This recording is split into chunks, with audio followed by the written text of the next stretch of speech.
बिस्मिल्लाहिर्रहमानिर्रहीम। अस्सलाम वालेकुम रहमतुल्लाहि व बरकातुहू। मैं हूं आपका दोस्त मार जावेद और आप देख रहे हैं खेड़ा गोट फार्म। एक और वीडियो के साथ दोस्तों आपकी खिदमत में हाजिर हैं।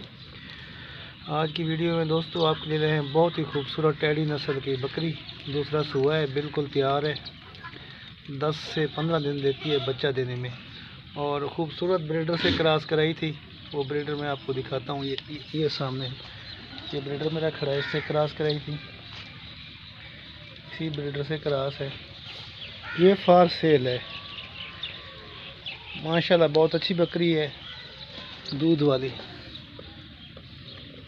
जो दोस्त ख़रीदना चाहता हो मेरे व्हाट्सएप नंबर पर रब्ता कर सकता है। आल पाकिस्तान के लिए कार्गो की सहूलत मौजूद है।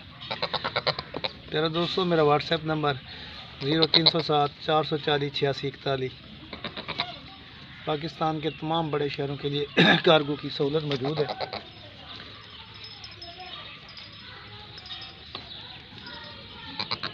दूध वाली बकरी है, माशाल्लाह बहुत बड़ा पेट है, लगता है 2-3 बच्चे देगी। जो दोस्त चाहिए मुझे कॉल कर जिस दोस्त को चाहिए मुझे कॉल कर सकता है।